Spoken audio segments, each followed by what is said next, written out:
হৃৎপিণ্ড বাংলাদেশের জন্য না, আশেপাশের দেশগুলোর সঙ্গে সংযুক্ত। যে কারণে নেপালের কথা বললাম, ভুটানের কথা বললাম, সেভেন সিস্টার্সের কথা বললাম, সবার জন্য হৃৎপিণ্ড একটাই।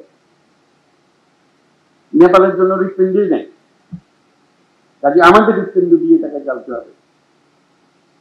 আমরা তাকে সেই সংযুক্ত করতে চাই, এটা আমাদেরও লাভ, তাদেরও লাভ, আমাদেরও লাভ। এটা এমন নয় যে তাদের মেহেরবানি করি, মেহেরবানি দিতে না। এই হৃৎপিণ্ড যদি সংযুক্ত হয় সেও লাভবান হবে, আমরাও লাভবান হব। ভুটান যদি এটার সঙ্গে সংযুক্ত হয় সেও লাভবান হবে, আমরাও লাভবান হব। সেভেন সিস্টার যদি এটার সঙ্গে সংযুক্ত হয় তারা লাভবান হবে, আমরাও লাভবান হব। এই হৃৎপিণ্ডকে বাদ দিয়ে চললে যারা এটাতে বাদ দেবে তারা ক্ষতিগ্রস্ত হবে। রক্ত সঞ্চালন হবে না সেখানে, অর্থনৈতিক সঞ্চালন হবে না সেখানে।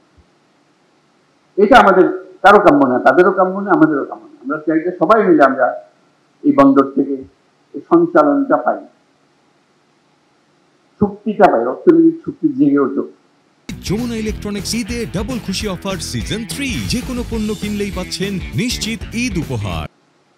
আমরা যে আজকে চট্টগ্রাম বন্দরের কথা বলছি, এখানে স্ক্রিনে আমরা দেখছি বন্দরের পরিস্থিতি। আমাদের মতো দেশে আমরা তো একটা বন্দর নিয়ে কথা বলছি, কয়েকটা টার্মিনাল নিয়ে কথা বলছি,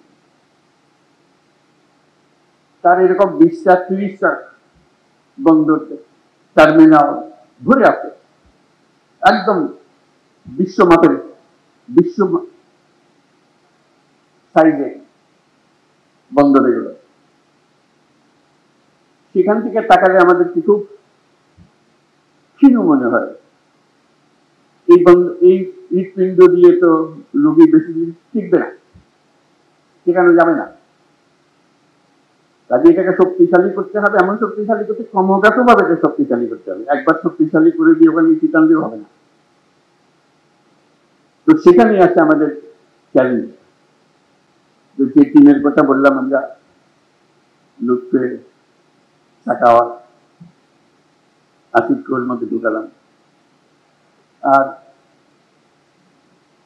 যারা এখানে বন্দর কর্তৃপক্ষ,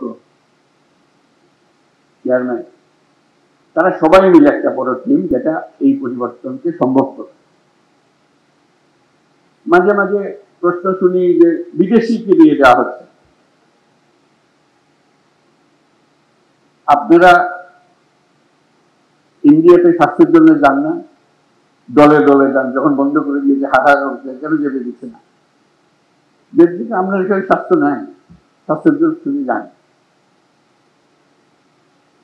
কাগজ চলে দেখা যায় নেতারা সিঙ্গাপুরের চিকিৎসার জন্য যাচ্ছে, ব্যাংককে চিকিৎসার জন্য যাচ্ছে, কিন্তু বন্দর না, এখানে আর কেউ আসতে পারে না।